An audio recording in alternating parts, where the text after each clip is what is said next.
आंध्र प्रदेश कर्नाटक में भी आपकी बहुमत मिली है, किस तरह देखते हैं? निश्चित तौर पे हमारे लिए और पार्टी के लिए बहुत बड़ी जीत है।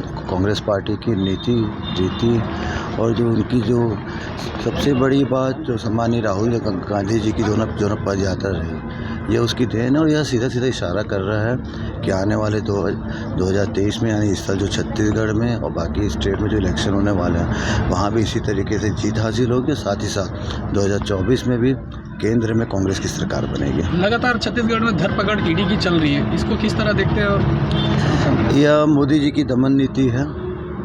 निरंतर यहाँ पे सरकार किसानों के हित में, आम जनता के हित में जो काम जो कर रही है, और मोदी जी ने इतने सालों में कभी किसानों के विकास के बारे में नहीं सोचा, आम जनता के विकास के बारे में नहीं सोचा।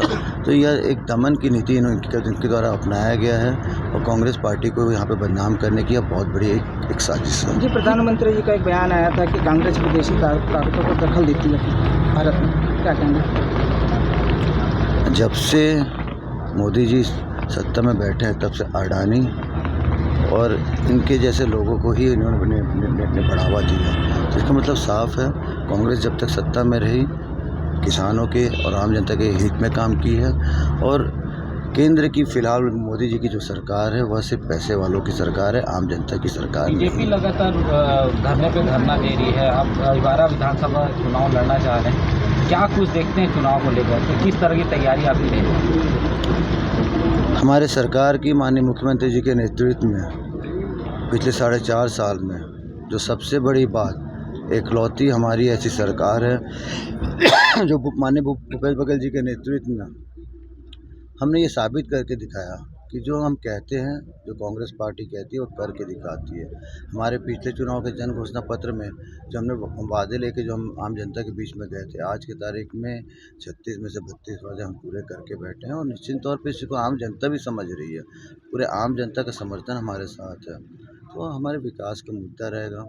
हमने जो किसानों के, कामगारों के सबके हित में और विकास के लिए जो हमने काम जो किया, अगर 12 विधानसभा की बात की जाए तो हमारे लिए बहुत बड़ी उपलब्धि है कि माननीय मुख्यमंत्री जी के नेतृत्व में मात्र 4.5 साल में एक नहीं 2 तहसील और भिलाई 3 में SDM कार्यालय के हमने यह शुरुआत की। साथ ही साथ जामुल नंदनी जैसे रोड जो 20 सालों से जो बन नहीं पा रहे थे, वो रोड हमने बनाया। स्वामी आत्मानंद रोड जो 20 सालों से जो बन नहीं पा रहे थे, वो रोड हमने बनाया। स्वामी आत्मानंद स्कूल जो माननीय मुख्यमंत्री जी का जो ड्रीम प्रोजेक्ट है, एक नहीं हमारे विधानसभा में 4 स्वामी आत्मानंद स्कूल हमने खुलवाया ताकि हमारे बच्चों को अच्छी शिक्षा मिल सके।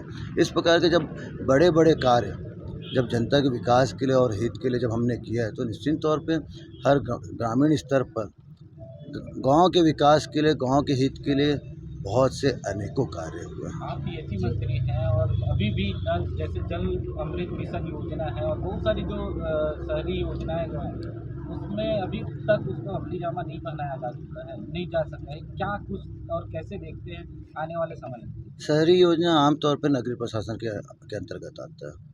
रही बात पीएचई की, तो मैं आप लोगों को बताना चाहूँगा, पिछली जो सरकार थी 15 साल में पूरे छत्तीसगढ़ में मात्र 7% भी लोगों को शुद्ध पेयजल उपलब्ध नहीं करवा पाए थे।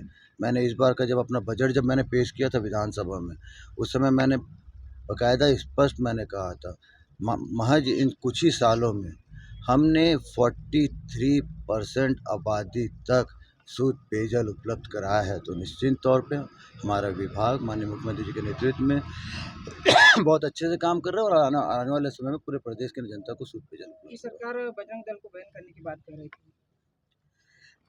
कर्नाटक का नतीजा सामने है उसके लिए। शराबबंदी पे आप क्या कहना चाहेंगे? जो सरकार ने वादा किया था उससे ज़्यादा असर नहीं हुआ। देखिए, मैं खुद समाज का जगत शराब के खिलाफ तो हम शुरू से बोलते आए हैं और शुरू से हम भी चाहते हैं कि शराब बंद हो। समितियां बनाई गई है माननीय मुख्यमंत्री जी के निर्देश पे, उस पर काम चल रहा है। आने वाले समय में भविष्य में जरूर उस पर भी दुकानें रोड से हटा के दूर दूर खोल दी गई थी। अभी बीच में देखा जा रहा है कि हाईवे में भी दुकानें खुल रही है। नहीं, ऐसा क्यों? अगर ऐसी कुछ नियम विपरीत अगर कुछ होगा तो निश्चित तौर पे आप लोग जानकारी दें। ऐसे लोगों पे कार्रवाई की जाएगी।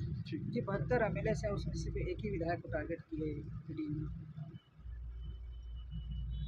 अब देखिए, जैसे कि हमने कहा कि ईडी निरंतर कई सारे हमारे ऐसे कार्यकर्ता हैं जिनके घर में इन्होंने छापे भी मारे, कार्रवाई भी की, लेकिन उनके घर से 1 रुपया भी और ना ही किसी प्रकार के डॉक्यूमेंट्स प्राप्त हुए।